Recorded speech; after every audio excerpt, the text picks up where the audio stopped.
This is the BBC. This podcast is supported by advertising outside the UK. BBC 5 Live.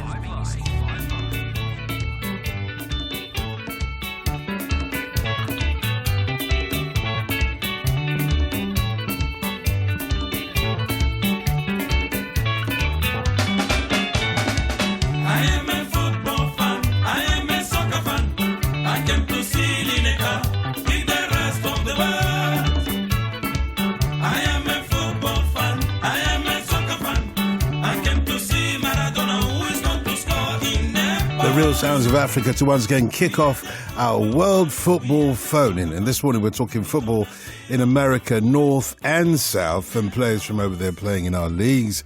So representing the North and Central America, we've got our Neymar, who is John Arnold in Fort Worth. Hello, John, how are you? Hey, greetings from Mexico City tonight. Oh, Mexico City. In the big city, yes. And you've already told us what happens in Mexico stays in Mexico. Yeah, well, but I'll share a little bit about Mexico, Scotland, and anything else going on in the region, of course. And of course, the mariachis will be singing.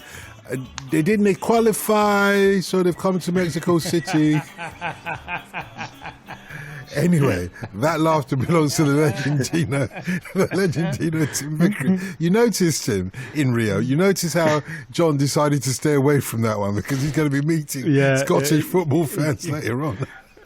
He kept up a dignified silence, he did, I think, and perhaps maybe he's also seen that Scotland on their Latin American tour, first they played Peru in midweek and they more or less didn't get out their own half. So, had I paid nearly 90 quid to be in the stadium for that one as a Scotland fan, I wouldn't have been overwhelmed with the performance. So hopefully they'll make more of a game of it against Mexico. And this is the last weekend of friendlies, isn't it? And there is a date with destiny for two great nations at Wembley later on today. And I am going to ask you both your opinions on that. But I want to ask our listeners as well. 08085 909 693. Let me declare my interest immediately. Yeah, it's in the surname. Think about it.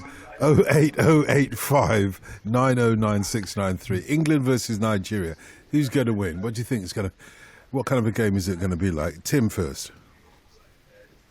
Well, I'm going to be watching the game, and I'm very intrigued to watch it for a couple of reasons. One is that Nigeria will be facing Argentina, one of my sides in the World Cup. Now, they met in a friendly in November in Russia before the draw, before they knew they'd be facing each other yet again, as they seem to do in every World Cup and even Olympic Games. It's always Argentina against Nigeria. You're right. And on that occasion, Argentina raced into a 2-0 lead, but Nigeria just took them apart second half. And ended up winning 4-2.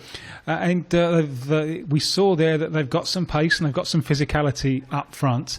And from what our man Gleeson's been telling us, there's a lot less of the off-field rows about bonus payments and inept organisation than there has been with Nigeria squads in the past. So I'm quietly interested from an African point of view to see if Nigeria are going to do something in this tournament. And from an England point of view, there's just, and over here in Brazil, in the last few weeks, there's just a few people beginning to look at England. I think, obviously the expectations are much, much lower than they have been in some tournaments. And no one expects England to win this time. I think people are expecting now England to be looking promising on the road to the next World Cup and perhaps even the one after that. So I'm going to be very interested to see what Gareth Southgate's doing with England and whether Nigeria have a side that can beat Argentina again, this time in competitive conditions. So who's going to win? England versus Nigeria. Who's going to win, Tim? Ladies and gentlemen, it's a draw. John Arnold? Yeah, I won't pretend to know too much about either team. Like Tim, I'm a bit fascinated by Nigeria this year, partly because, you look at a lot of rosters and a lot of the, players are all playing in the same league or there's 3 or 4 exceptions. But, a big base comes from 1 or 2 of the big leagues, what have you. Nigeria seems to be all over the map. They've got players who play in the Premier League, but they've also got players who play in Turkey and players who play in Italy and players who play in China. So I think it's going to be fascinating. That chemistry that Tim mentioned that's been a problem in the past, I think that's going to be a big key because it may be difficult to get all these guys in from all these different parts of the world and get them kind of on the same page, singing from the same hymn sheets.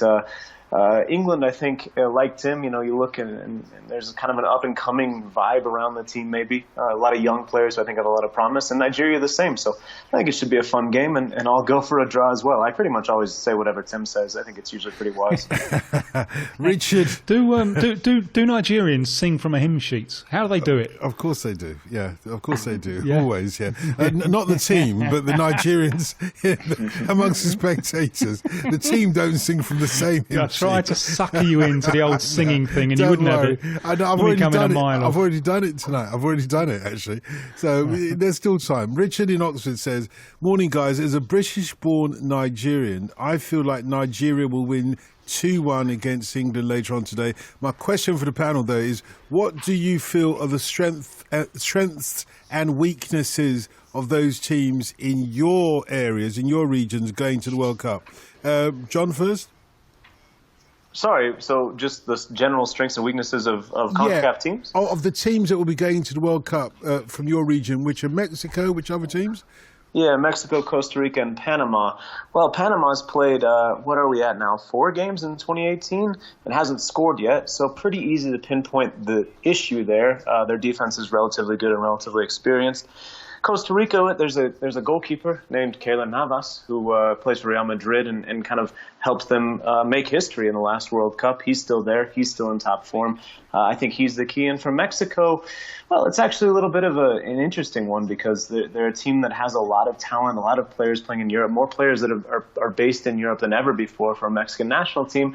But at the same time, Chicharito didn't play a lot with West Ham this year. There's a lot of injury concerns about Andres Guardado and Héctor Moreno, 2 of the best players on the team. So I would say Mexico's strength is probably on the wings with Irving Lozano, Carlos Vela, even Giovanni Dos Santos coming in. So I'd say that's the strength, and the weakness is again at the back. I think they just, even if Moreno is fit, which they desperately need him to be, it's a team that you're going to see concede a couple goals. We saw that at the Gold Cup. We saw that at the Confederations Cup. We saw that at the Copa America Centenario. So that's the quick rundown of CONCACAF. And from South America, Tim, which are the teams that qualified for the World Cup? What are their strengths and weaknesses? Argentina, Brazil, Colombia, Peru and Uruguay, going through in alphabetical order. Argentina, the strength is Lionel Messi. The weakness is almost everything else. This was even apparent when they played a warm-up friendly in midweek against not a particularly good Haiti side, even by the standards of Haiti. They won 4-0. Messi scored 3 and made the other.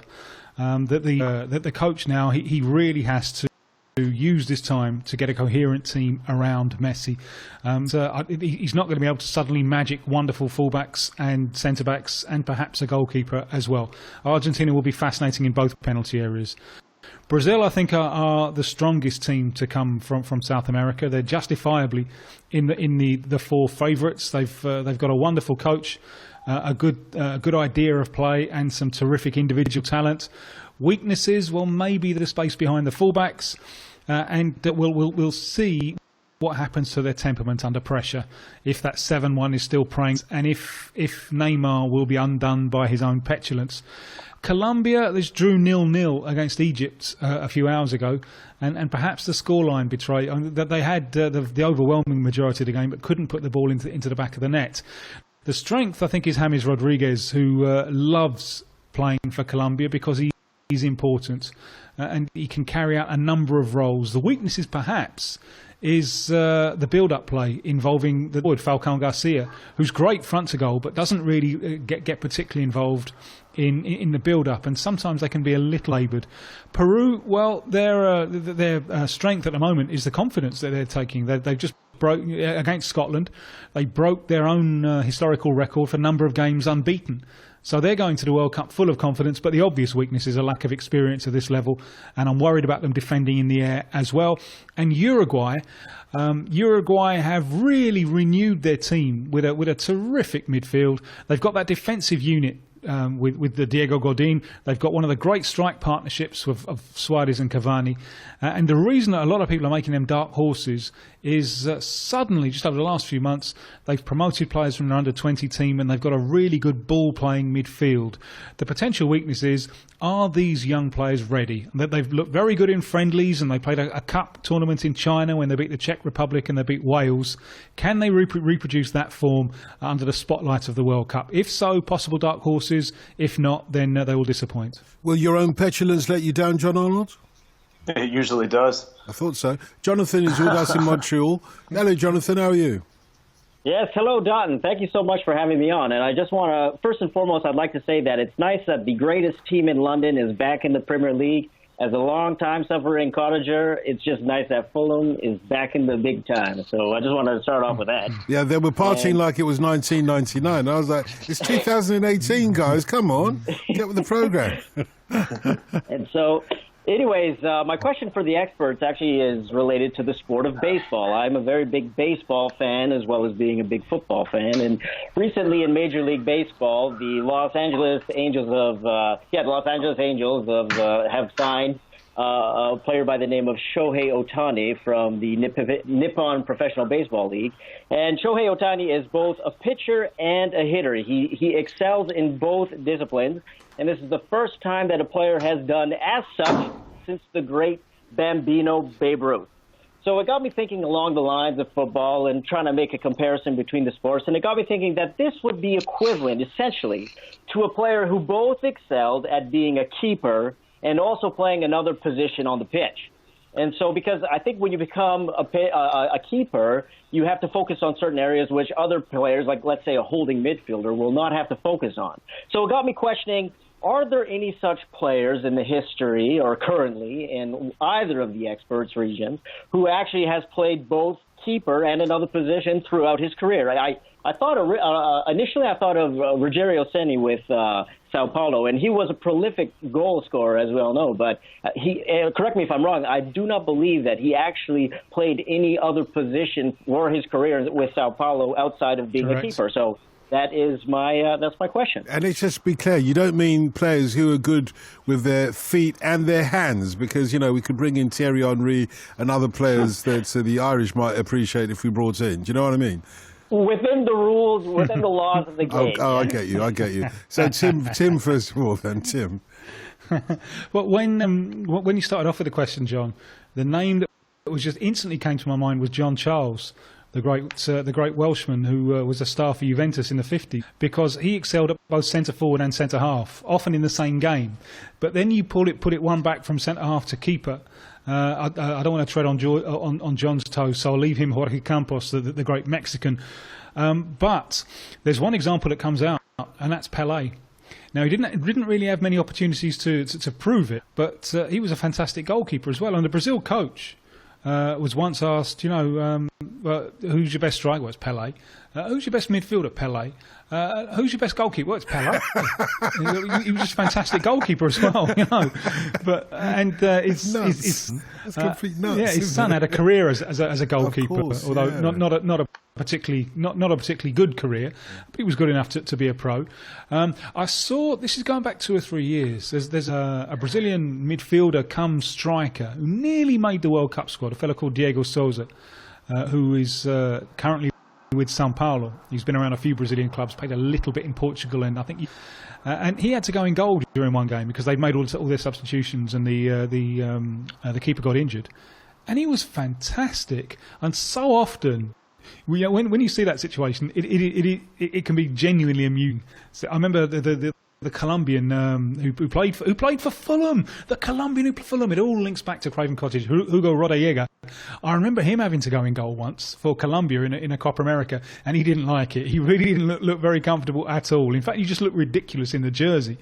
But Diego Souza, who I wasn't aware had any past as a keeper, he was fantastic. In fact, he was even better than the regular keeper. But I agree, John. It's not something you see very often.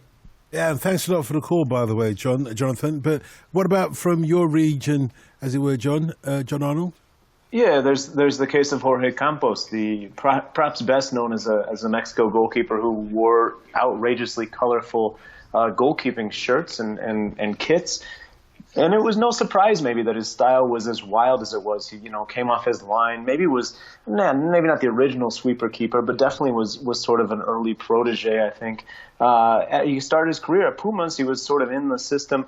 I think the story goes that he was a second string goalkeeper and said, nah, you know what, why don't you stick me up top? And it worked out. He scored more than 10 goals, I think, in his first season. And then he went on to a couple other Mexican teams, also played in MLS for a while, and occasionally would sort of do the same thing and come in and score a couple different goals, and then he was back at Pumas, did the same. So able to do a bunch of different things. When I first heard the question, my mind actually went to Hakeem Olajuwon, who played goalkeeper as a youth and then ended up translating those skills into basketball playing. And Kobe Bryant did the same, was also a goalkeeper in his youth. So you can definitely see some of those skills transitioning. I am fascinated to see with Ohani in particular, if they sort of, the Angels seem to want to pin him down to one position, although he's starting to excel at both. We'll see how long he gets to keep doing that, as the case with Campos was. After a while, he was just sort of transitioning into a goalkeeper. So we'll see if he can keep up the pitching and batting. I don't want to call it an act, but if he can keep strong in both categories. Yeah, quite a few people. What interested me there, I don't really know anything about baseball. I mean, if I lived in the States, I think it's something that I'd really get into because it's got such a history and a tradition behind it. But, it's not a million miles away from cricket. And in cricket, the idea of an all-rounder, someone who both bowls and bats to great quality, is a very traditional idea in the game. Dennis Compton, of course. Well, Ian Botham, and plenty around nowadays as well. So I'm a bit surprised that the idea that it's very, very unusual. Of course, Dennis Compton. I'm surprised about why that should be. I was thinking football and cricket, Dennis Compton. What am I talking about? Anyway, yeah, sorry, John, you were about to say?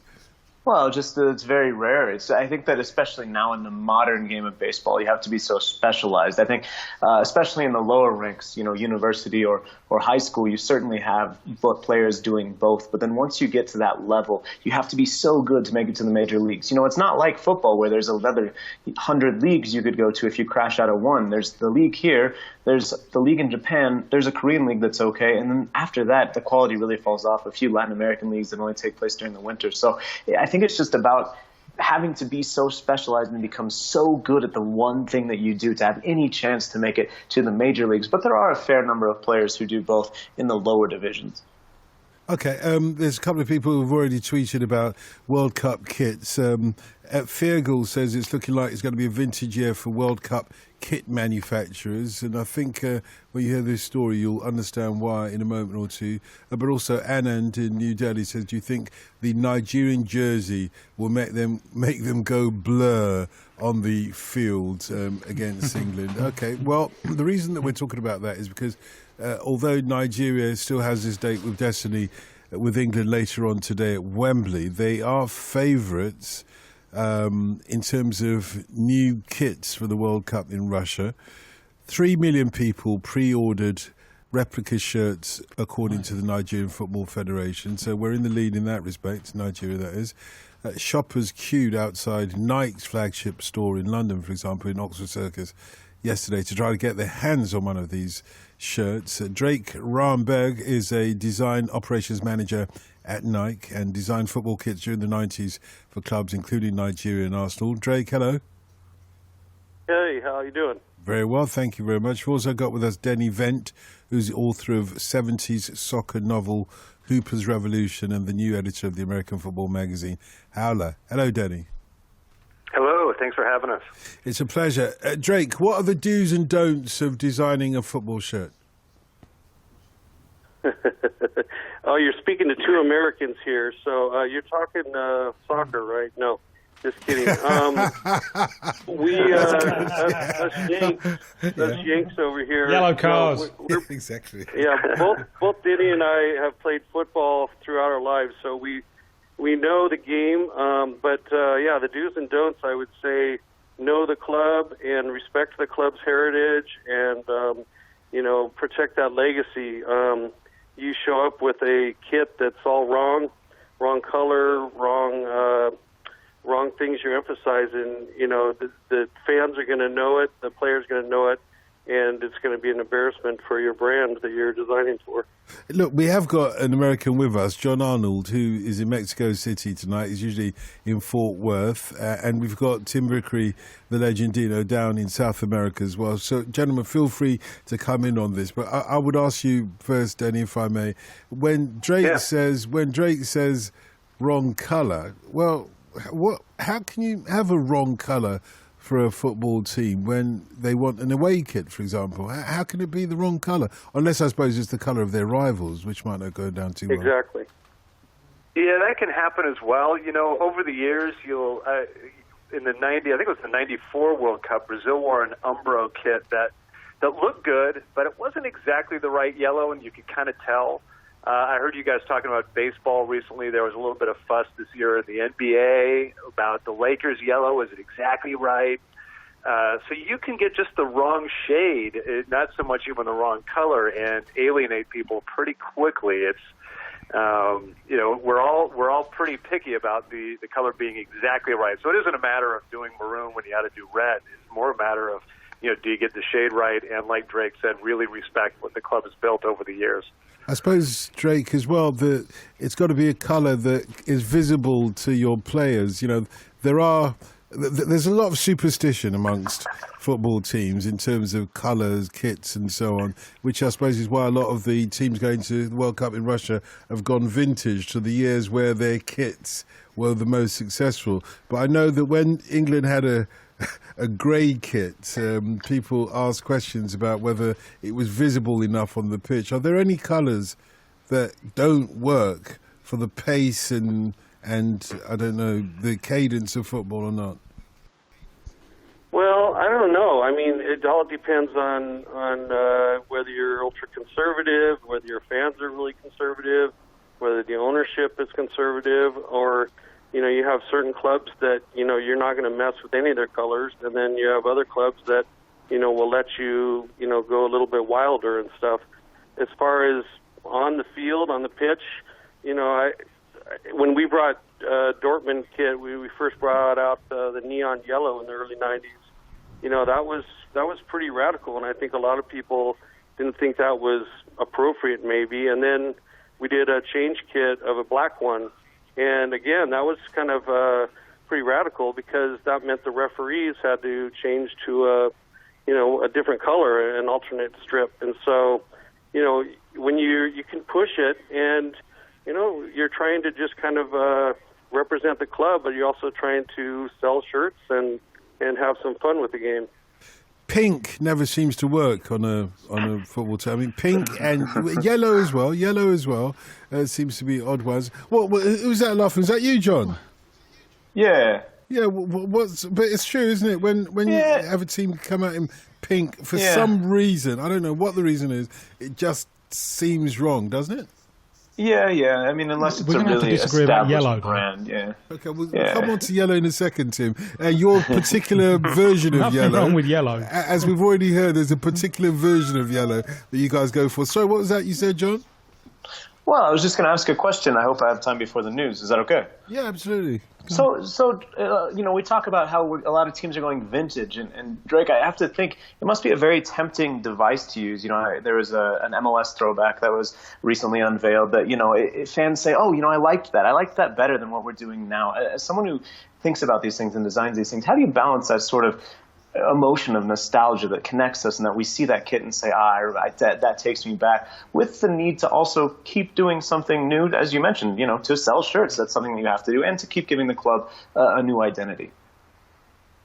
Well, I think the first order of business is to make sure that the materials, the fit, the style, the silhouette, everything about it is the most modern technology, the best performing materials and all that stuff. So if you do that first and foremost, then whatever graphics that you layer on top of it, if they're hearkening back to a kit from the 90s or a kit that they first won a FA Cup in or whatever it may be, but then you also kind of modernize that, and you don't just you're not doing just a copy of it and just, pasting it on top of a new jersey.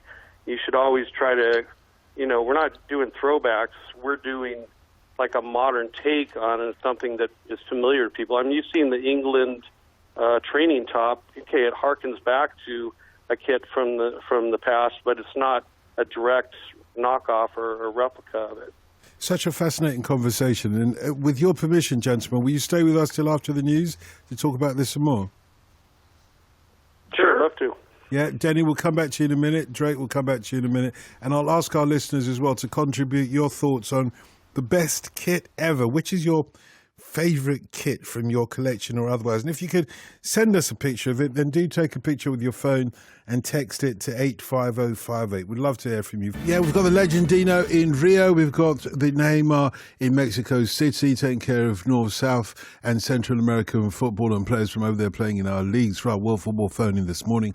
The number to call if you'd like to join in the conversation is 08085 909 693. You can text us on 85058 or email upallnight@bbc.co.uk. I've already declared my interest because my name's Dotun Adebayo, so you know how interested I am in the England versus Nigeria matchup at Wembley later on today, not least because the Nigerian kit is the kit of choice for many neutrals. 3 million ordered in pre-orders, which will help with the coffers of the Nigerian football team, of course.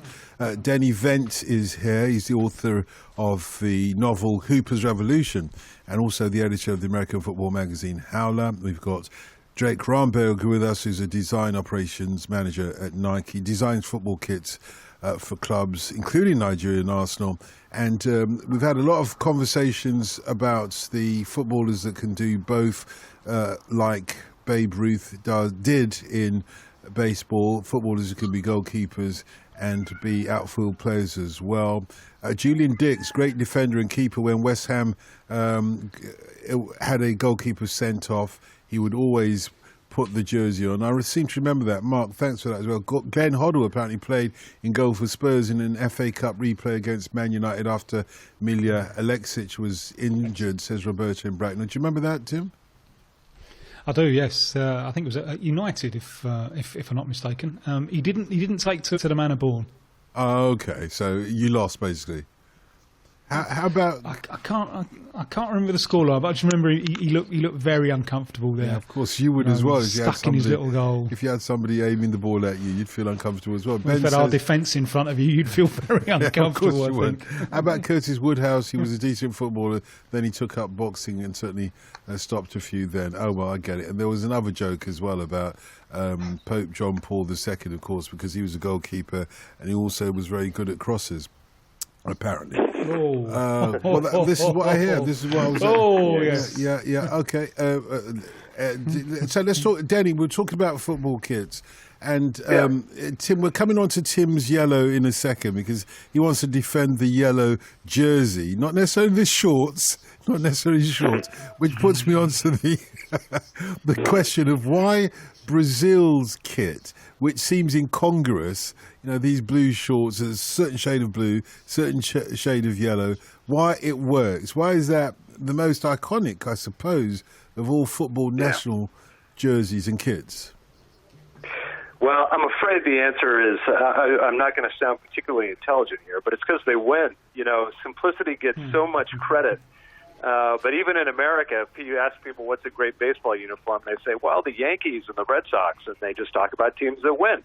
And teams that look exactly the same as those two teams that are historically bad, people don't like. I'm looking at the kits for the coming World Cup, and, Tunisia's white looks really boring, and Germany's white looks really threatening. So I think it's just what you associate with that team. Australia's going to roll out in yellow, and I don't think anyone's going to be afraid of them. But Brazil's going to roll out in yellow and be terrifying. Yeah, Tim, that's unfortunate for you because you're about to defend the yellow jersey, and all it's about is Brazil winning. I think it is a brilliant point but I think it looks the yellow shirt. It looks better on darker skin. If you see it on, like say Norwich City, a lot of very, very white. The contrast I don't think works quite as well. Real Fox played for Norwich City, didn't he? Yeah, obviously. It looked good on him, you're saying. It looked better on him than his fellow players. Better on him. Yes. It just kind of leaves very, very pale people looking washed out. You're so naughty, mate. Anyway, go on. It touches on the question that John asked, but coming at it from just a little bit of a different angle. One thing that I, as a fan, I like that just the cleanliness of design. When it's not particularly cluttered, it's clean design. There's a shirt which for me is absolutely iconic, and it's Peru from 1970. In fact, I've just written a column on this for BBC Brazil in Portuguese. It's a sash, seeing a World Cup. I just turned 5. And the 1970 World Cup, and a neighbour was collecting the stickers, and there was a sticker of a Peruvian, and that image that stayed with for the next 45 years. It just kind of summed up a kind of exotic thing. There's a big wide world out there, and there was something beautifully clean about the kit, with white, beautiful white with that bold red sash. And I like the cleanliness, but your job is you've got to find some novelty, isn't it? You've got to find a way to make the kit different, subtly different within the traditions. But there's got to be some difference from the kit the last time round, 2 years ago or 4 years ago. How do you square that circle? How do you keep it clean, knowing that you have to clutter it in some way with some new detail? Drake? Whew. Boy, that's the it's where you have to have the magic sauce, because you have to be respectful of that, and when it's such an iconic look and is a symbol of that country and their team, then you don't want to go away from it. So it's, again, obviously you can update the materials and fabrics, but as far as the graphics, you just have to find subtle ways to, I guess, bring it to life in a little bit different way, but still pay homage to the original one.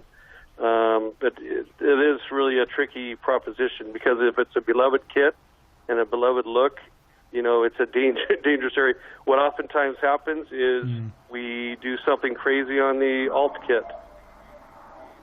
Yeah, well, hoops versus stripes or plain kit. Denny, where do you sit on the kind of hoops and stripes controversy, if you like?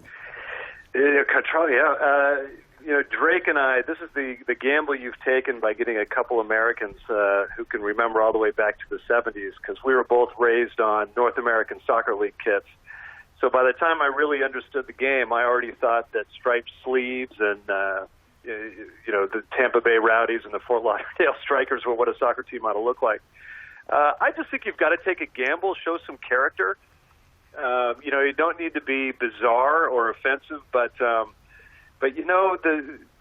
nice, plain, really simple kit does leave me a little dry.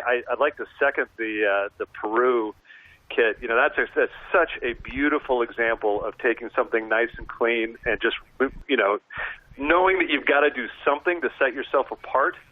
But as you look at the Saudi Arabia, plain white, Iran, plain white, Poland, plain white, I think they're going to regret not taking a risk of some kind. I would also, when you're talking about hoops versus stripes, my only comment would be I've heard that stripes are more flattering and make you feel thinner, which, as I'm getting older, I guess that's an important feature. Guys, I know you keep going on about, well, we're Americans, so, we're not responsible. We're really baseball fans and American football fans. But nevertheless, I'm going to ask you this one question. And I'm throwing it out to all our listeners, by the way. Feel free to text in the answer to this one on 85058 or email upallnight@bbc.co.uk.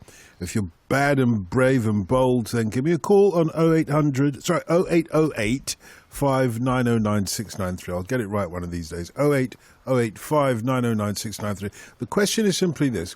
Which 2018 World Cup teams, wear a home jersey of a colour that's not on their flag? So we've narrowed it down. To Italy. a list. They're not playing in the World Cup, you see. Yeah. I was trying to, you're right. Sorry. You see. Yes. Yeah, You're we right. think about these things. Didn't they qualify? And I tell you what, don't even try with Holland either, because didn't they qualify either. So it's got to be teams that qualify. We narrowed it down for you. Teams, let me think. Have a guess. Oh, can I throw out an answer right now? Well, yeah. I think it's Germany. Well done, you. Germany, white shirt, black, red, and yellow flag. Yeah. So I've got one too. We mentioned it earlier in the discussion. Hang on. But we've got one we mentioned earlier. Yeah, but you're not allowed. You and Tim are not. Yeah, you're not allowed. You're ruled out. All our listeners have got till 3:30 to text this one in. So, so was that Drake that answered that one? No, it was Denny, wasn't it? Drake. Denny. Yeah, Denny so Drake. Gets the points. Drake, do you want to have a crack? He got Since Germany. I screwed up on Italy, trying to think who else is out there. That's you stumped me. I think. Don't worry. That's exactly what I wanted to do. But you've got an excuse. You're an American, so what would you know? Because you didn't qualify either. You know what I mean? Guys, it's been a real pleasure. I'll tempt you both back on another time if that's okay. Yeah, thanks for having us. For sure. No, it's a pleasure. Yeah, Drake, we love it. Drake Ramberg, football kit designer, as it were. Thank you very much. And Denny Vent, and also the editor of the American Football Magazine, Howler. I appreciate it as well. So, guys, you're welcome, guys. And anybody who wants to answer this question as well, remember the question is which 2018 World Cup teams wear a home jersey of a colour that's not on their flag? We've got Germany. I can tell you that there are 3 other teams, and arguably 4, but it's up to you to decide which is which, yeah? Do you know there's one that's not on the list but could have been? Yeah, well, we're not actually... And that's Brazil, because Brazil white. And can you imagine that? You know, and we were talking there, and Denny and Drake were talking about Brazil yellow, and that's great because they win. Well, they used to play in white, and they only lost the 1950 World Cup. So they then thought it was a jinx. So they had to change shirts. They're so it was superstitious, is what I was saying about. Yeah, that's part of it. Yeah, all teams are so superstitious. This is why this year apparently a lot of the teams are going for their vintage kits from their glory days, the glory days of. Don't they like Stevie Wonder? I don't get that superstition one. Ain't the Superstition. Okay. Yeah. So I was wondering, I was going somewhere else entirely with that one. Anyway, Jake is with us in Petersfield in Hampshire. Hello, Jake. Hi, good evening, Dalton. How are you doing? Very well, thank you. Thanks for waiting patiently, because I know you called earlier. Appreciate it. Oh, no, you're very, very welcome. It's been a while since I called, a couple of weeks ago. Well, you got John with you, John Arnold, the Neymar. You got the Legendino as ever, Tim Vickery. Yeah, what's your question then? No, absolutely. John, good evening, or good morning. I have a question. I know normally you're in Dallas, which is a part of the US. Don't get it wrong. Don't get it wrong. Well. It's not Dallas, it's Fort Worth. I'm in both. Dallas. Well, John, if you've been there, it's part of the Metroplex, as John would say. I see. I get it. Okay. Okay. I've been to Houston. Is he ever there? Have you ever spotted him there as well? Yeah, well, too humid for me. Okay. Well, John, I've got a great question. Well, I would hope a great question for you. So, I believe that the technical director of the Los Angeles Galaxy right now is a gentleman called Jovan Kirovski, I believe, who was actually a Manchester United youth player back in the early to mid 90s. And my question is to you and Tim, is about a youth player that you both thought would perhaps be something in their career in terms of a, somewhat, I don't want to say somewhat successful player, but, an elite level player that perhaps didn't reach their full potential, but has gone on to do something, noteworthy, So in Jovan's case, he's the technical director of the Los Angeles Galaxy, which I suppose is more noteworthy than his playing career. It's a good question. It's a good question. And yeah, that's my question. John, do you want to go with that first? No, let me think. I'm going to pass to Tim. I can think of hundreds of youth players who I thought were kind of destined for greatness and haven't made it. And usually the big issue is injuries. But I'm trying to think of one who I thought was destined for greatness and didn't do it and has come back as something else. Quite a few managerial careers are those of kind of failed players. Or players who and there's one very much in the news in England at the moment, which is Marcelo Bielsa, the Argentine coach, who looked at one stage as if he was going to be a promising centre back in Argentine football. When he reached the conclusion that he wasn't going to do it, he wasn't ever going to be good enough, he chucked it up and took up coaching, and has become one of the most influential coaches in world football, and much more influential than victorious, really. And now it seems that Leeds are I've been getting messages on Twitter and so on all day about Leeds chasing him, and whether I think that's a good idea. To my knowledge, he doesn't speak English, although I think he reads it. He will be very difficult for Leeds to deal with. His attitude is I'm sorry, I apologise a little bit for hijacking your question, but so many people have been asking me this during the day. No, it seems like an appropriate moment to deal with it. Bielsa's attitude is always, you look at the club president or the chairman or whatever with the eyes of, this is the son of a so-and-so who's going to sack me one day. So it makes him very difficult to deal with.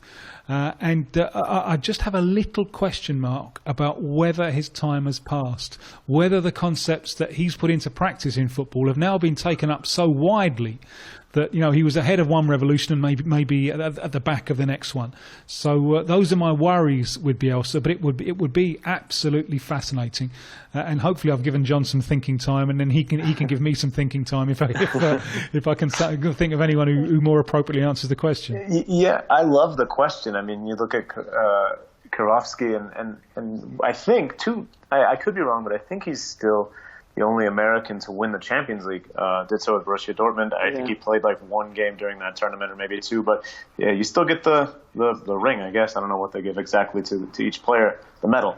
Under a little bit of pressure right now. The Galaxy, signed Zlatan and are not doing all that hot. I think this is one where there are a lot of people I'm fascinated to see how they evolve. I'm not quite old enough to see kind of the full progression. A lot of the guys who I've spotted as young players and thought would turn into something are either still trying to ground it out or haven't sort of moved on to the next stage. There's a lot of stories here about people who...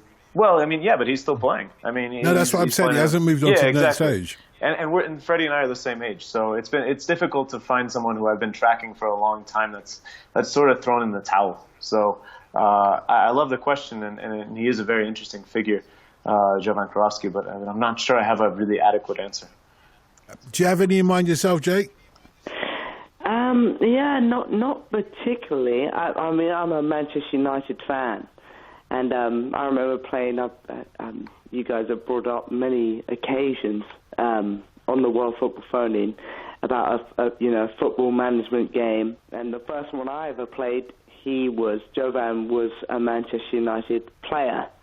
Hence how I got to know him, and then I've kind of semi-followed his career. I mean, nothing that really shoots out. I mean, you Dotton, you wanted me to call up when Nina was on, and Yanan, Manchester United player. He's outside of my brain. Right now. Went to play with Sunderland. He left Manchester United 2 years ago and gone on, and if she was on, I would ask her about him in terms of a young player that was hugely kind of touted, and what he's kind of done this past season. But it's just interesting to see somebody that was a big talent, or at least touted to be a big talent, who has left the game and has kind of made their career still within football, but within the kind of the structure, I guess, or they've become the man. I'm always interested. What I mean. I'm always interested in why somebody that is touted as a talent at the age of 17 then fails to be that talent. In those terms, John, is there a case history that you can share with us from your region? Somebody who, everybody expected to be a great talent, but it went wrong. I mean, apart from Freddie Adu, perhaps, who is well known and people have given all sorts of speculation as to why it didn't work out for him. But is there anybody else that you can think of? Yeah, there's a lot of players, I think, especially in Mexico, because they have such promising youth teams. They usually get very good results. A guy who's always stood out to me and someone who I thought would play well was Jonathan Espericueta, who was sort of this big-time promise with Tigres and played with Mexican U17, U20, and it just looked like he was going to be, big time. I think he went to Spain for a while and was in the Villarreal system. And now, last I heard, he was in San Luis in the second division with Atletico San Luis, and I don't know that he's even playing there. He's a case where I think he's still only 23 or 24 years old, so a player who could get things back on track and maybe get a first division situation. But, I think especially in a country like Mexico where perhaps you could say they've underachieved generally on the grand scale as much as this country loves football and is always looking for the Messi or the Ronaldo or kind of the next great hope for Mexico. There's a lot of pressure that gets put on the shoulders of these kids. The gold medal winning team has a lot of these figures who were promising young players, obviously had some sort of talent to be able to help their team to win a gold medal at the Olympics, to win youth titles. And then maybe it's the pressure, maybe it gets to their head, maybe it's a combination of things, maybe it's a lack of coaching education past the age of 18, 19, 20, and they're not sort of taking the next step because of coaching. There's a lot of different factors, but a lot of times, especially in Mexico, I think it's a confluence of all those things that sort of hold these players back and lead to maybe not a lost generation necessarily in Mexico's case, but a fair number of disappointing players who looked like they were going to be lead the country to the 2018 World Cup or 2022 World Cup or what have you. Yeah, I think I've got one that perhaps fits a little bit better.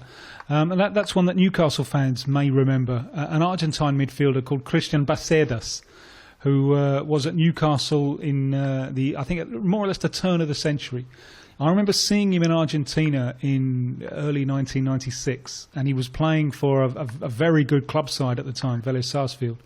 And he was operating very well in that context as an industrious central midfielder, and he was seen as a real talent. And went to Newcastle. It really didn't work out, and he was washed up as a player even before he was 30. I think injuries, and also that feeling of disappointment when you realise that you're not going to be as good as you've been led to believe. Subsequently, he's done a number of things, and he went retired back from to football Vélez. at 30, as you say. I edited tonight's a Newcastle fan, so it gives me all this information. Right. Yeah. So he went back to Argentina first as a kind of general manager. Not the fellow who's picking the side, but the fellow who's doing the contracts or overseeing the process with Vélez. And he was quite successful in that role. And then subsequently he decided to be a coach, which is a far more risky profession because then you're in the firing line. And he's had a few clubs. I think he's out of work at the moment, but I think he fits the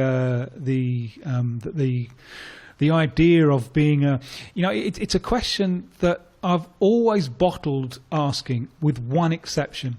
And that one exception, I did a podcast with a fellow who started at the mighty Charlton Athletic, and his name was Paul Walsh. Do you remember Paul Walsh? Of course I remember Paul Walsh, yeah. Yeah, and he with Charlton, and then with Luton, and then with Liverpool, and then Tottenham, I think Portsmouth after that. And he started off as a player who looked like he was going to be genuine world-class striker. He was little, quick, very, very talented. And he had a reasonable career, but it didn't quite happen. I think he played once or twice for England. But he looked like he was a player who was going to play World Cups, and it didn't quite happen. And he's the only player I've had the courage to ask the question, how does it feel? How did it feel? Do you feel that it ended up being a disappointment? And he said it was all a question of perspective. Because he said when I was like 13 or 14, I missed all the cuts. I wasn't selected for the big regional sides or whatever. So from that point of view, I did much better than I might have expected. But from the point of view of when I was at the early years in my career, it didn't quite work out. And again, with him, injuries were a reason for that. Now I've managed to ask that question, and he didn't hit me. Perhaps I'll have the courage to ask it to some bigger players, Jake, physically bigger, because Walsh is not very big. Jake, thanks very much. Appreciate that. Appreciate the call. It's a good question as well. So the question we asked you was, which 2018 World Cup teams wear a home jersey of a colour that's not on their flag? Okay, so we're not talking about Italy and Holland, who didn't make this World Cup. I can say that Adzi99, you were wrong with France, but you got 3 out of 4. Well done. And Roberto, you were wrong with Brazil, but you got 3 out of 4. Well done. Those who have had it correct so far are Kamzi F1998 and Mkabawu 50. Do text us your thoughts on this. Russia. So for a World Football phone-in this morning, we're talking football in North and South America and Central America, World Cup business. Of course, we've got the Neymar John Arnold in Mexico City, ahead of Mexico's game friendly against Scotland. And the Legendino, as ever, is in Rio. Answer any questions you've got in South American football and World Cup questions in general. So you can call them on 08085 909 693, 08085 909 693. We've been talking a lot about World Cup kits now, but kits in general. I don't know, which are you gentlemen's favourite all-time kits? Am I to assume, Tim, yours is that Peru kit from when you were 5 years old, the white kit with the red sash? It had such an effect on me. It had such an effect. It's not just the kit in itself. It's also what it symbolises. It kind of, it symbolised for me that there's, if in my young little impressionable mind, there's a big wide world out there full of exciting and exotic things to be discovered. I still think of it as a really powerful moment. When I wrote this article for the BBC Brazil website, I looked on the internet and actually found a copy of the sticker in question, a photo of the sticker in question, which was a fantastic moment. It's like revisiting your own 5-year-old self. Yeah. And for you, John, which is your favourite all-time kit? Well, the U.S. had the weird denim kits back in the 90s, but denim? I can't say that I had... What's that? Denim? Well, they weren't... I don't think they were actually denim. They just looked like denim, like that stonewash stuff, yeah? Yeah. So that's a very classic and weird one. Were they sponsored by Levi's or something? Other jeans companies are, of course, available. I'm not sure. And then the 98 Mexico one, where it's like... It's green, but then there's a very clear, I don't even know how you call it. Clearly, I'm not Drake or anybody else who designs kits. Like an inlay with the sort of Aztec imagery. That's a pretty cool one. Basically, I guess what I'm saying is I like it to be loud and over the top. So the Nigeria one is good. But there's a big difference between what we are the loud. players... We are loud. We are Nigerians. We are loud. We don't talk as normal people. We are loud. You have to have a loud shirt because we are loud.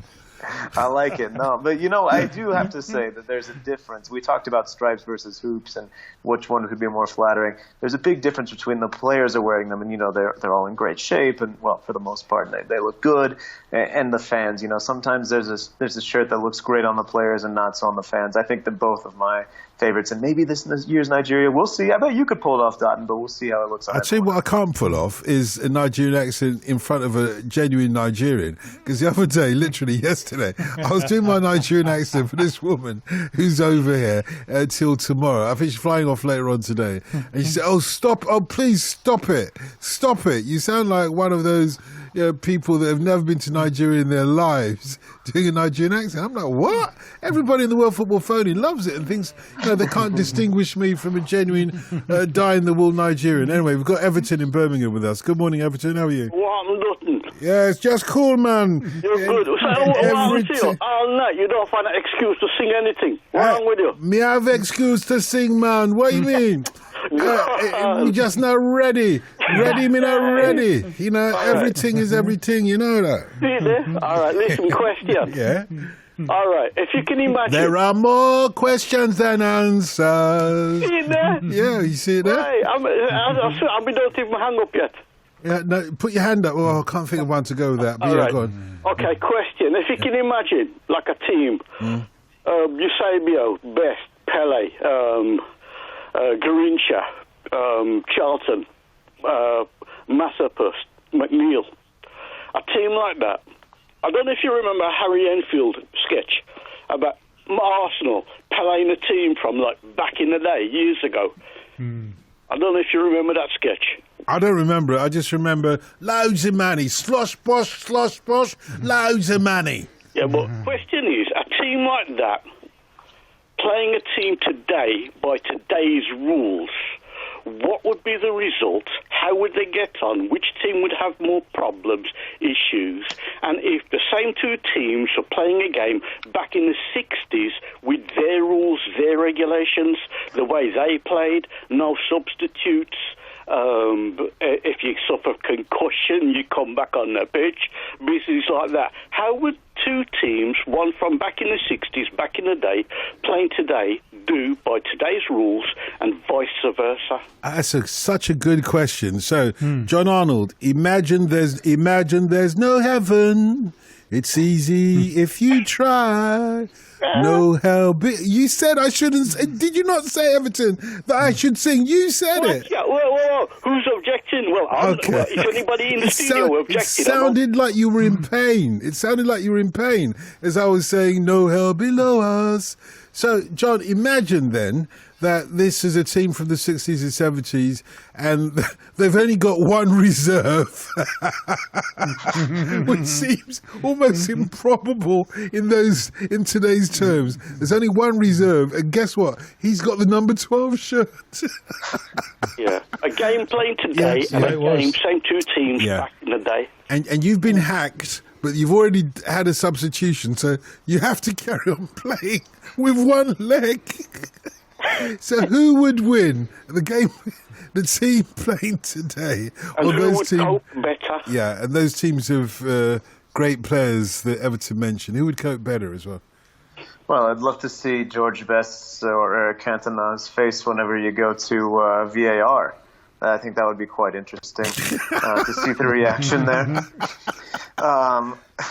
First of all, trying to figure out what was going on. Great question, Everton. This is a great question. It's unclear enough.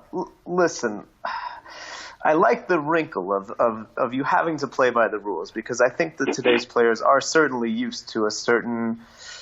they're used to being asked a certain thing. They're used to being asked to do the job that they're paid to do right now, which a lot of times is with a substitute coming or is sort of managed, I guess, with a lot of fitness and the diet and all that stuff is very, very managed for the majority of teams. In Mexico, a lot of the players don't eat meat with the risk of clenbuterol and that kind of thing.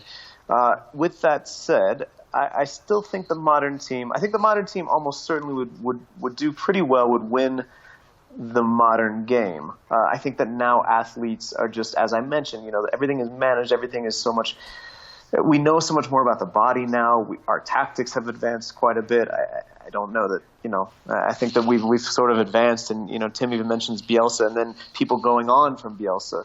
I think that modern players would cope okay as well in the older one, because again, I just think they're better athletes now. I think when you look at a player, just an eye test, a great player now and a great player then, you can notice the difference. The players now, you can't go out on the drink a couple nights a week and be any sort of competitor for the most part. Yeah, but what about, and you make a valid point, and with Everton's permission, I'll switch it around. What about if today's players were playing in the rules of the 1960s and 70s? Today's players, with all their better fitness and all their, better whatever it might be, playing under the rules of the 60s and 70s, including you've got to have a fag in the dressing room after the match, that kind of thing. I mean, yeah, exactly. I mean, it's the same stunned look that you'd get from the VAR signal for the old school guys, right?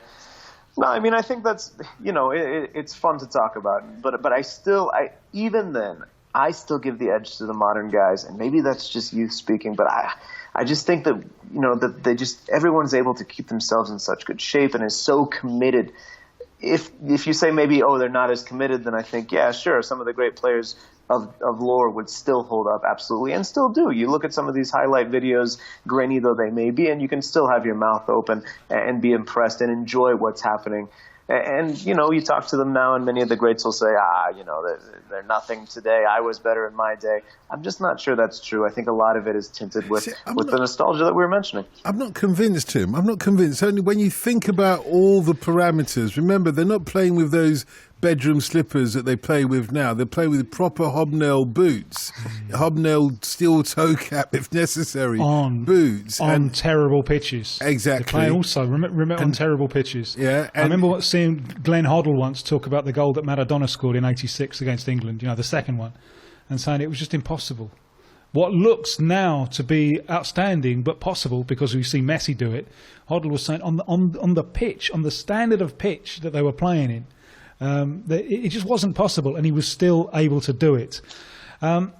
Clearly, the modern player would have to do an awful lot of adaptation to the pitches, to the boots, to the interpretation of the rules. I mean, the tackling, the things that go on, that went on then. These days, they would land you in jail, let alone a red or a yellow or a red card. It was just part of the game that you could have a free one. You could have a free hack in the opening minutes, and it was just part of the game.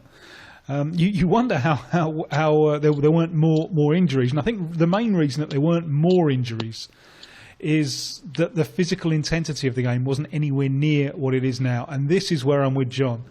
I once saw the fellow who used to work as Brazil's physical preparation specialist.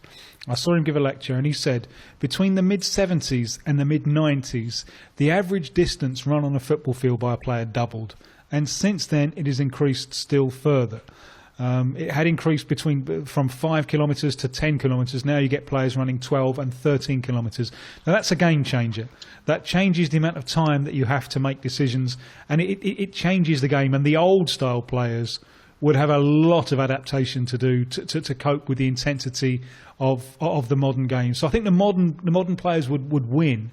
And you can point to athletics to prove this point. I mean, Jesse Owens is an absolute magnificent, one of the all-time greats, but he couldn't catch Usain Bolt. He'd come nowhere near Usain Bolt. So I think he looked slow. And we're talking about the same physical development in football as well. It's not just that. Doing something at speed is hard. It's not just that, it's the technique of running. He wasn't running on the sweet spot on the ball of his foot. He was running more kind of on his heels in those days. They were pounding the ground in the way that Valery Bortsov did when he won that gold medal, when he shouldn't have won it because I was thinking of Valery Bortsov as well. Yeah, I was thinking of that. What it is, it's just a name or something. Well, he's Valery Bortsov, great runner, but the technique that he ran with, and I remember him, talking about this, it destroyed his knees. He was almost crippled by the time he was in his 30s because his style of running 100 metres was pounding the ground as much as possible, so you got an elevation from the ground. Whereas now they run on tiptoes virtually, and that's how they do it. So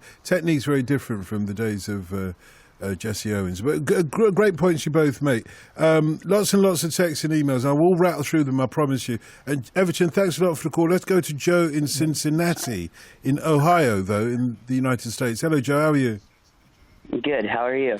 Very well, thanks very much. Really appreciate the call. Is this the first time we've spoken? Yes, it is. Welcome. But I'm presuming you've been listening for a while?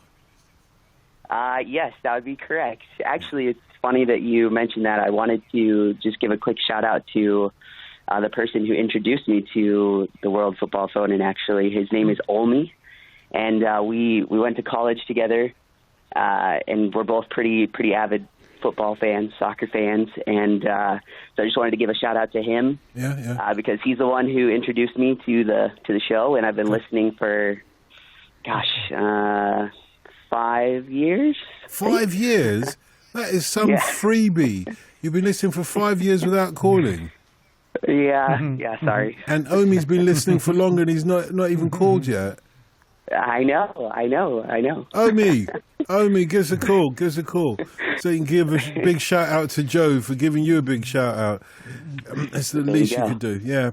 Anyway, great. I have to. I did my due diligence though, because I turned both my uncles onto the show, so they're avid listeners now. Well done. Do you want to give a big shout out to your uncles as well? Yeah, sure. My uncle Spencer and my uncle Aaron. So they'll be listening probably to the podcast later this weekend. And I know you being a Yank, you probably don't know this, but here in the UK, we say big shout out to my missus, to this person, to that person, and anyone else who knows me, just in case I've forgotten anybody. There you go. Anyway, go ahead. And the rest of the world's population. Exactly. Why not? Yeah. Why not? So go ahead. You got a question, Joe? Yeah, I have actually, if it's okay, I have two questions for John. Oh, so you know what about the sub-question then? Yes, I do. You've been listening long enough. Well done, you. Yeah. I was actually curious. So I actually just moved to the Cincinnati area about 2 months ago, and as John is well aware, they just were awarded the newest franchise in Major League Soccer. They're going to start playing next year. So I was actually curious to get a prediction from him on who he thinks their first signing will be. And my sub-question was, I was curious for his impressions from the USA-Bolivia game that happened earlier this week. I was especially impressed with Anthony Robinson, who I believe plays at Bolton, and also Tim Weah, who plays at PSG. So I was just curious for his thoughts on that. Yeah, let's start there with the U.S. It's this team that we didn't qualify, and now we're seeing a group that I'm happy to see, which is a group that's young and actually young. There are some players in the January camp where I'm not sure what purpose they're served. Happy for them as human beings, but not necessarily the best building blocks. Now we see these players like Tim Weah from PSG, 18 years old, gets his international goal. I'm with you. I thought he looked good. The Keaton Parks, a midfielder who plays in Benfica from the Dallas area where I'm from, Josh Sargent, who hasn't made his professional debut yet, gets in the squad, scores. Basically, I think that what needs to happen for the U.S. in general is we just kind of need something to get us dreaming again, to get us believing again, and to sort of have some sort of direction toward the future. And when you have these guys, the three I mentioned, 18, 20, and 18 as well, that's the kind of thing where you can say, well, hold on a minute, we still are producing talent. This is a country that's good enough to make it to the World Cup. Obviously, it was a Bolivia team that, Tim, correct me if I'm wrong, but I believe that half the players were looking for their first ever start, and Cesar Farias is the interim manager making his first ever sort of managerial debut. So not exactly the best barometer. Maybe we'll see more against Ireland on Saturday. True. And the Bolivia side was very, very understrength. They couldn't call up players from the biggest clubs who were still involved in domestic competition. But having said that, and I watched the game, I was very, very impressed with all the names that you've mentioned. Was it Robinson, the left back, the fella from Benfica, Parks, who came on the second half, who looks imperious, Sargent's up front, the 18-year-old who scored a beautifully taken goal and combined well, Weah on the flanks. Looking at that game, you're thinking, well, the States have got some players coming through, so you're going to be there in 4 years' time. No reason for long-term worry, it seems to me. Well, unless we have that mentality, though, Tim. We do have to say, hey, we need to make sure this happens. But like, we talked about on this program before, you don't want to throw out the baby with the bathwater and say, let's hit reset and totally start all over because, there are some good pieces that are coming through, like we've mentioned. Cincinnati, a team that really, to my knowledge, wasn't on the MLS radar until they popped up with the USL team and were unbelievably well supported. It's a team that I think they started play in 2016 and just packed out the stadium, a stadium that holds 40,000 people, and now are building a new facility, more apt for hosting soccer matches and that sort of thing. As far as the first signing, it's difficult to know exactly the direction they're going to go. I'm going to kind of defer and take a little bit more time But, there's certainly some players who have some MLS experience on that team, like Corbin Bone, Michael Lahoud, who maybe you bring in as kind of the first signings, but definitely not sort of the splashy, buzzy things that I think you have in mind, Joe. But, it definitely one to keep an eye on. And another example of an MLS team that comes to MLS because of the fan support, the love for the local game in that community that, from my outside perspective, not knowing the Cincinnati market was totally unexpected. Joe, is that good for you? Yeah, that's good. I actually have another question, if I could. Sorry? I'm just curious these to know these days, Dotton, as we established with Everton, there are a lot of subs. There's not just one sub, so he's got multiple sub questions. Yeah, okay, fair enough. I'm making up for last time. Yeah, it's because it's your first one. You never forget your first time, so we'll let you have it. Okay. I was actually just curious, again, for John, what he thinks about Rooney coming to DC United. That's where I moved to Cincinnati from, so all my buddies back in DC are kind of excited about it. Well, that actually makes me glad to hear, because to me, as I mentioned last time I was on the program, I'm not sure he's the kind of guy who brings a bunch of people into the stadium. But if your friends are excited about it and enough other people's friends are excited about it, maybe it's enough tickets for DC's new stadium, and maybe he does fill the seats. I was at LAFC against DC United a couple nights ago. I guess it's been almost a week now. And Ben Olsen, he was asked about it, the coach of DC United, and he said, we're interested, but we can't really say more. It seems more and more likely that it's going to happen. As I expressed on the previous show, I'm not sure it's the best use of that money. But, if it's the move that DC United wants to make, I guess in some respects, at least they're doing something. I think they could be doing better. In general, I think they could probably do better if they want to bring a player, a name, I guess, from Europe. But, yeah, I guess I would say I'm skeptical, but if it works out for them, then all the better for soccer in Washington, D.C. Yeah, and Joe, if he does go to DC United, you're going to have to keep abreast with all the information from your friends out there as to how well he's doing, because you are now our official Wayne Rooney in DC United via Cincinnati correspondent, okay? That sounds good. Maybe I'll get Olney to give you guys a call, because he's still over there. Yeah, call up anytime. It's good speaking to you. Yeah, good question. Who's going to break the news to the old guy, or who's going to break the news to our previous Wayne Rooney in DC United via Cincinnati correspondent? Oh, I didn't realize we had one. Well, Joe, I'll text him. You're clearly going to have to be a sub, Joe, and you know all about being a sub, don't you? Yeah, so, a sub. I'll come off the bench. Yeah, you'll come off the bench every now and then. No, feel free, call up anytime. Good to speak to you, Joe.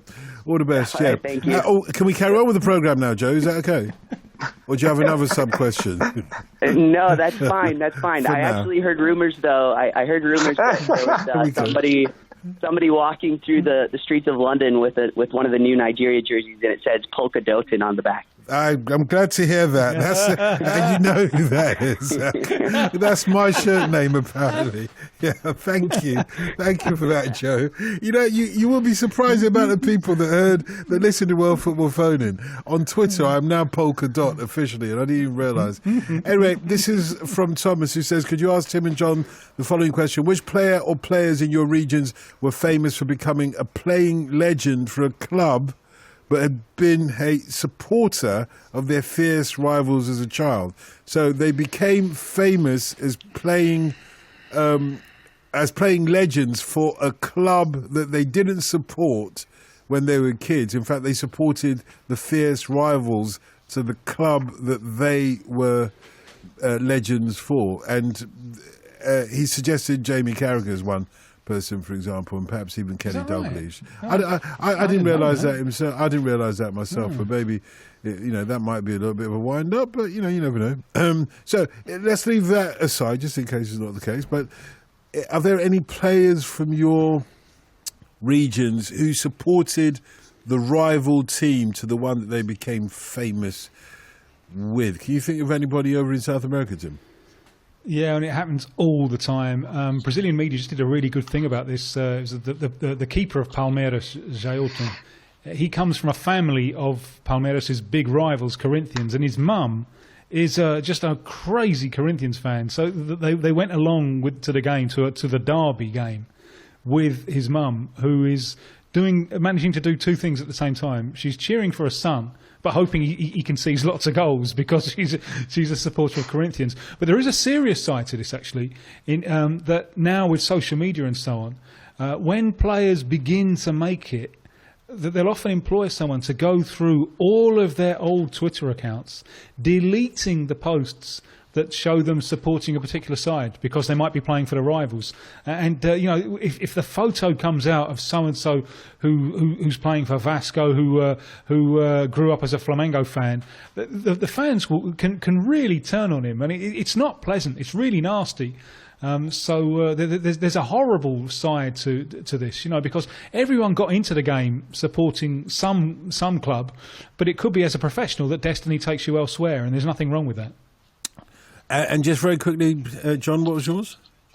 It doesn't happen as much here. What happens a lot in that sort of vein is players who go on a trial somewhere, and then years later it pops up, and that team is sort of shamed for not making it happen, for not putting pen to paper. But it's so spread out here, I think. It's a lot harder to have that happen. And also in the Mexican academies, the kids just get snapped up so young that they hardly have any time to even decide what their favorite food is, much less their favorite club. And that record producer who didn't sign the Beatles as well, he's still shamed till this day, apparently. Okay, so remember the question that we asked you, indeed. Remember the question that we asked you earlier. Which 2018 World Cup teams wear a home jersey of a colour that is not on their flag? John, do you want to go first? Wait, am I giving the answers? Yeah, of course you. What, you thought that we were just asking our listeners to give the answer? I wasn't allowed to earlier. Yeah, no, you weren't Australia's allowed one, to earlier, but now we've just broadened it out. You're allowed to now. We talked about Australia. Australia's one. Yeah, Australia. Well done, yeah. Yellow shirt, red, white and blue flag. Yeah, you're absolutely right, yeah. Another. Yeah. Oh, three more. Japan. Yeah, very good. Yeah, blue shirt. I've got nothing to add now. I'm out. Well, no, you're not out yet. I was trying to tee I'm up. coming to you in a moment, man. Blue shirt, red and white flag. No, he hasn't done it. He's given us two, and we had Germany from before. Yeah, but he's got the only ones that I've got. Yeah, I know, but that's why I'm coming to you in a moment. Okay, I've got nothing for you, man. Well, you can tell us that. You can tell us that officially in a moment. Wait your turn, Vickery at the back. Wait your turn. So maybe he's able to answer the third one for you. Then you won't be embarrassed. John, can you save the man from embarrassment? Oh, I'm sorry, Tim. I wish I could. So 2-0.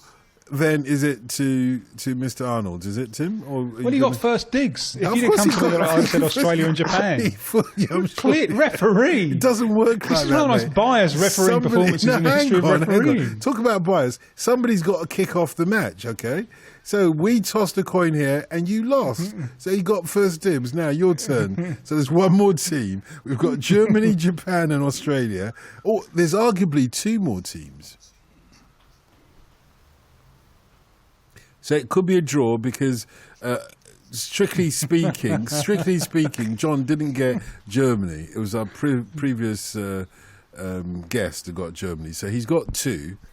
And there's arguably have you two decided more teams. that this subject is so important that it's more important than the 3:30 news? Yes, I have. So you take just your as time to. Yeah, Charlotte Bangbala, you happy to wait a couple of minutes? I can wait as long as. And it's great waiting when Tim can't answer, isn't it? It is. Oh, we love it. That alone is worth waiting another 15 minutes. It is. Oh, don't exaggerate about the 15 minutes. Don't exaggerate. But eventually, okay. Look. Costa Rica.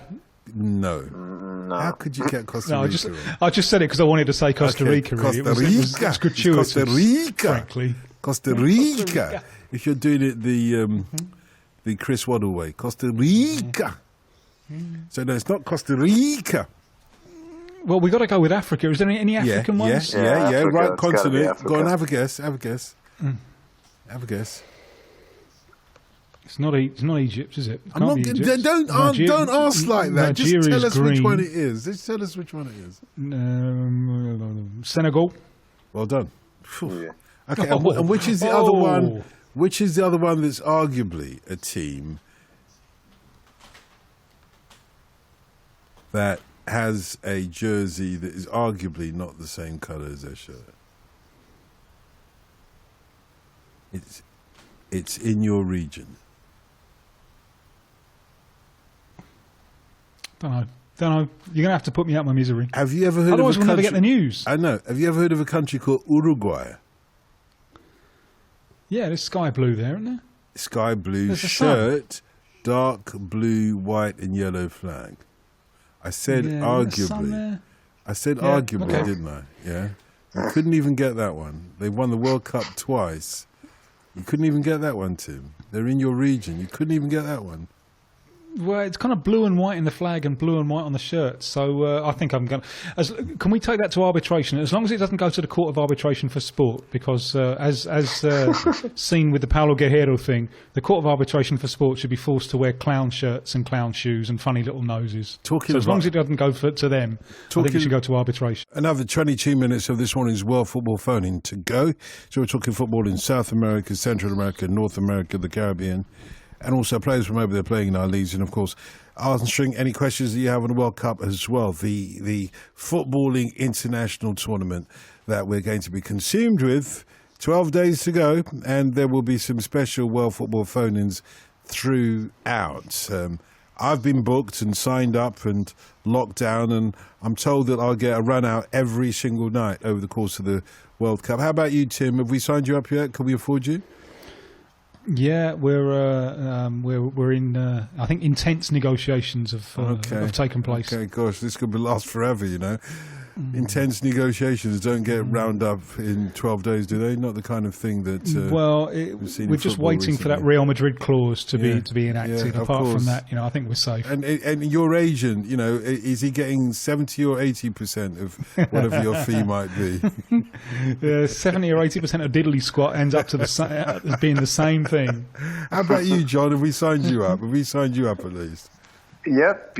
I'm booked for at least one, maybe more. Negotiations also continue, but I will be putting the shirt on. Yeah, I suppose you've got a lot of time on your hands, like all of those who didn't qualify. Low blow. Well, no, I'm just saying. I'll be covering Mexico throughout the tournament, so I'll be joining, I think, from Rostov on Don. So if anybody has any restaurant trips. Very good, very good. Let's speak to Eric in Toronto in Canada, though, who's with us. Good morning, Eric. Hi. How's everyone? How everybody's good over this side. Hope you're well. And you want to talk about World Cup friendlies, do you? Yeah, my question's about pre-World Cup friendlies. Usually you see the qualified teams playing matches leading up to the World Cup versus teams they think play like the teams they have to face in their World Cup groups. So, like you see teams playing Panama, they have to play Costa Rica in the World Cup, or Algeria, they have to play Morocco, Colombia, they have to play Ecuador, and so on. So I was wondering if the pundits there think that footballing identities and style players are as regionalized as that practice suggests, or are the FA just being lazy setting up those sort of matches? That's a good question, you know. I've wondered about this myself. Okay, John, you've got time on your hands. Are the FAs being lazy, or is there a real sort of science to the footballing cultures that they can be compared from one country to another in that way? Well, in short, I think the answer is yes. I think that a lot of times these games are booked out of convenience, especially when you look specifically, in some of the cases that we've had, even this year. Panama ended up playing Switzerland, who's in Costa Rica's group, if I'm not mistaken. I might be getting mixed up at this point. It's all blending together. But, and then Tunisia played a ton of people who are basically just trying. I think they maybe even played every other Group G opponent or something like that. Anyway, sometimes you can definitely learn something and sort of see the styles. In Mexico, Juan Carlos Osorio is obsessed with trying to find teams who play in the same style, because he changes what his team does based on what the other team is probably going to do. So if a team is going to play three at the back, for instance, he wants to have some sort of preparation against a team that plays with three at the back. If a team plays through the wings, he wants to find a team that plays through the wings. And he sort of did that in January, over the winter. March as well, but not as much this time around. I think that sometimes there are parallels, but sometimes there are teams that border each other nation-wise that play nothing alike. I mean, even the United States and Mexico don't have that similar of a style of play. And even in the smaller nations, you look at even Panama and Costa Rica, they're doing different things. They have different ideas. So I think it can work if you research it well. There are some teams that geographically are quite similar, but then there are others that are totally different. So I think it is often the FA is just kind of booking these friendlies out of convenience. But sometimes there is real benefit in playing a team from the same region to get that style. And Tim? Yeah, I'll go along with that. It's a mixture of laziness and utility. An obvious example of utility is what Peru have done. Now, Peru, it's their first World Cup since '82. They're drawn against Denmark, France and Australia. So that's two teams of Europeans and one team of mainly European descendants. Now, Peru, they have very, very little experience of playing against European opposition. The last time they did it was just before the last World Cup when they played England and Switzerland. If you want to go back to the previous time that they'd beaten a team from Europe, you have to go back to 1999 when they beat Slovakia. And really, the last time they beat heavyweight European opposition was just before they did the World Cup in '82 when they won away to France and Hungary. So, when that draw comes out, they do need practice against European teams, for reasons of adapting to the style, but also just for reasons of morale, for showing themselves that they're capable of doing it. And in March, they beat in two friendlies held in the States. They beat Croatia and Iceland, and now they've beaten Scotland. And those three results have done wonders for morale. So that's clearly been useful. So there is some laziness to it, and as John said, not always does geographical proximity mean a proximity of football styles. But I certainly think that there are many times when it is a useful exercise, if only for morale purposes. And thanks a lot for the call. Really appreciate it. Steve says, I'd like to ask Tim who he thinks is best for Argentina's keeper in this World Cup now that Romero is suddenly weirdly out. Armani, Guzman or Caballero? Personally, I'd go for Armani, he says. Yeah, I think it will probably be Armani. So it's been a very strange situation, this, because they called up Romero, Armani and Caballero. They left out Guzman. Now, Guzman has been the backup keeper for the last couple of years, and he hasn't done anything wrong. So how did he get left out? How did he get left out for Caballero, the Chelsea keeper, who found new ways to throw the ball into his own net in the game against Spain? So Guzman's father did a caricature of the coach, of Sampaoli, an angry caricature. And then what happens? Romero gets injured, gets dropped, and Guzman has to come in. So, Guzman's father has poisoned the well a little bit there. The dropping Romero from the squad is also strange because it seems that he could have recovered in time for the World Cup. Now, with the goalkeeping position, you've got three. So you can afford to have a little bit more flexibility there. So they were in a real rush to drop him. And the coach had said when he called up the squad that we don't have a first-choice goalkeeper. Romero is the only one of those four who has the experience of playing a competitive game for Argentina. So now he's gone. They've got three keepers, none of whom have played a competitive game at senior level. I suspect that Armani will get the nod. Caballero played in the friendly against Haiti this week. He had next to nothing to do, but even then, he looks very unsure off his line. And if you're going to defend with a high line, your keeper's got to come out a little bit. He looked unsure doing it. So Armani, I think, will play the other friendly that they've got, where they go to Jerusalem to play Israel. And unless he really drops a brick, I think he's probably in pole position. Yeah, this question for John. Cascadia, question from Jade, by the way. Cascadia, captained by the former MLS player James Riley, made their debut in the Conifer World Football Cup in London this week. This is the alternative World Cup, if you like. We featured earlier on in the programme, by the way, with a 4-1 loss to the Isle of Man. Former Real Salt Lake and Manchester United youth player Josh Doughty scored the lone goal for Cascadia. Most observers thought Cascadia looked the better side in the first half, but as the saying goes, football's a game of two halves, and the jet lag probably affected Cascadia. How do you think Cascadia will do against Barawa later on? Barawa is the East African team, if you like, from the sort of Ethiopian region. Later today, and against Tamil Ilam. How do you think they'll do, Cascadia? Have you been following this? A little bit. I mean, I can't say I've seen the games, although I did see they're being streamed. Someone asked if there was going to be a watch party of some sort in my neighborhood. I obviously can't handicap, and I don't know that was the question necessarily. But I'm happy to see this. I think it's fun. I've mentioned before that that Cascadia region, composed of Oregon, Washington State, and British Columbia, and the South Vancouver.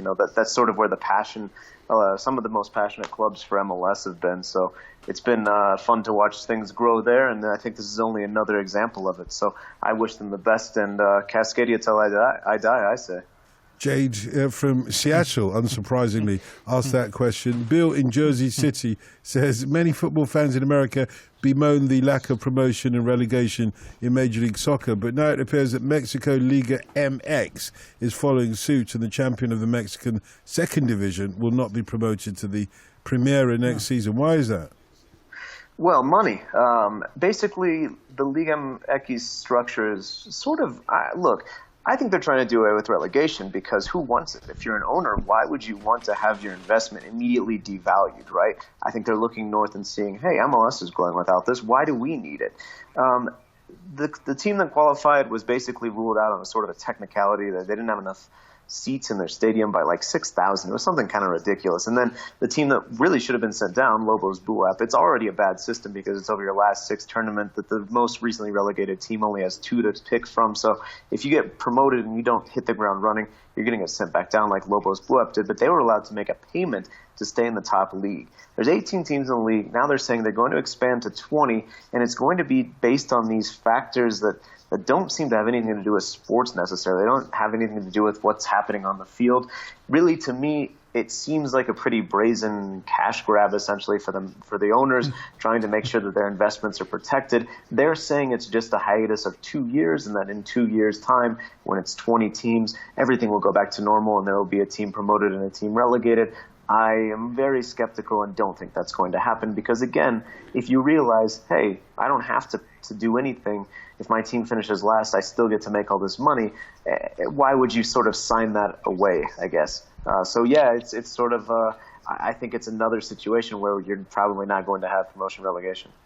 Stephen in Epsom says, can you ask Tim and the other contributors what is the most important thing that they've learned about life through their jobs covering football? So Tim first. Not through just covering football, but through playing football. Is you're going to lose. There are times when you're going to lose. Football has a huge part in my life. I think in 2 senses. First of all, it socialised me, and secondly, it globalised me. And the glory of the World Cup is it does both together. It socialises you in a global context. And they're fantastic lessons to learn in a context of competition, where you have to learn to accept defeat, and I think that's always a good lesson to learn in life. John, specifically for covering football, I would say patience is a huge one because Tim will tell you there's so many times where a press conference is at 5 p.m. and then it's actually at 6 or 6:30, and I haven't always been great at waiting, and now I'm sort of a pro, so. I think it's a good lesson to learn and the value that I've been able to learn in my career, specifically covering football. Okay, and if I might add something to this, not as a football correspondent, but Please. As a world traveller, I think the one thing that I've learned about football is what a wonderful world this could be. Because, I remember most pertinently the time when I was taking a train back in the days, back in the old sort of like Eastern Bloc days, taking a train right through Yugoslavia to Greece. On the border with Greece, the Greece passport control saw my Nigerian passport. Even though I had a visa to travel through Greece, he hauled me off the train. This is in the middle of the night. He got to the border post. Didn't know where I was. Out of all the people on the train, he dragged me off the train and put me in a police cell that night. Most disgusting one, I might add.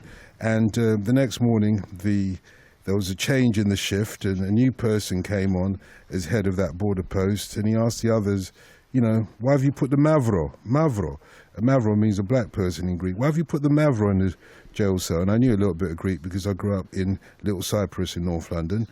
And the other guys like shrugging their shoulders and saying, it was the other bloke that put him in the cell. And this guy was so embarrassed. And the only thing he could think of before the next train arrived at 12 midday to take me to Athens was, fancy a game of football.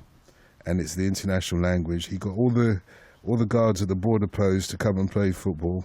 He told them, put down their weapons, come and play football with us. We've got Eusebio with us today. I'll never forget that, man. I'll never forget that. They put a little bit of pressure on me. But I'd say I'll never forget that day. So that's what I've learned. Now, a question regarding the legacy of Zinedine Zidane as an elite manager following the Champions League final. Quite unassuming, understated. All words which I've heard Zizou being described as. Speaking as a Liverpool fan, I find it quite laughable and ludicrous when people say how Zidane is not a great manager because he apparently isn't very tactical or does not have the charisma of a Guardiola, Mourinho or Klopp. When back in the 1980s, Liverpool had a certain manager called Bob Paisley who won 3 European Cups with the same club, who was described as a quiet, shy, unassuming genius who was heavily contrasted with the drive and sheer charisma of the legendary Bill Shankly. Bearing this in mind, I want to ask the panel about past football managers who never fully got the credit their achievements deserve and how their image and how they were perceived by the fans affect their status in the game. Asked Matthew. But I think the pertinent question, if you don't mind me asking, gentlemen, is what's going on? How on earth can you win a Champions League final against Liverpool and then quit Real Madrid of all clubs in the next couple of days? Tim, any idea? What's the golden rule of show business? Quit at the top. Always leave them wanting more. Okay, because the golden rules. Works. The golden rules change a little bit. The golden rule nowadays is stay off Twitter. Don't go anywhere near Twitter. It's true. It's true. Ask Roseanne Barr if you don't believe me. But still, nevertheless, where'd you go from Real Madrid? Don, I mean, I think the question almost, the answer is in the question of how could people not recognize this? And even I think Zidane to some extent was saying, look at these trophies I won. And because we didn't win La Liga this year, that's not good enough for you. When there's still this pressure, when there's this immense pressure, I'm not sure that many men at all could live up to it, men or women, right? I just think that he's, done what he wanted to do. Now the world's sort of at his feet. If he wants to take a national team job, it seems like that's an option. If he wants to coach another club, that's surely an option. He can take a little break and spend time with his family. I mean, he can do whatever he wants. The world's at his feet. We've talked about, managing being a thankless job. And I think at Real Madrid, maybe more so than any club. Yeah, sure, you won the Champions League and, it's the third time. But we didn't win La Liga this year and our rivals at Barcelona, they're crowing about it. Yeah, well, but you can't win everything in football. And I think, Zidane is one of the people who's gotten closest. So I sort of applaud the move. I mean, it was a shock, but I think it sort of makes sense when you think it. So are you going with Otis Clay or are you going with Yaz for this one, Tim? It's got to be Otis. The only way is up. Yeah, it's got to be Otis, hasn't it? It's got to be Otis. I think it probably has to be, yes. And if the only way is up and you're about to take the French national team, is that up from Real Madrid? Well, we don't know what he's going to do. No, but it seems like. I mean, all the if it is. He's going to take the French national team at one point, and if it's going to be after the World Cup, we don't know. It would seem a little bit low key, to take France 4 years away from the next World Cup after Real Madrid. But there's other things he can do. He can take time off. It's a draining thing, being a coach, and he's been dealing with some big egos as well. I think he could probably do with a break. Why not? I think he's earned it. Craig in Wembley has probably earned. Let me stay out of this. Let me say, Craig in Wembley sends an email, says, "Unfortunately, I can't listen live tonight." What's his excuse for not listening live, John? What do you reckon? He's sleeping. Tim? He's working. Unfortunately, I can't listen live tonight as I'm getting married in the morning.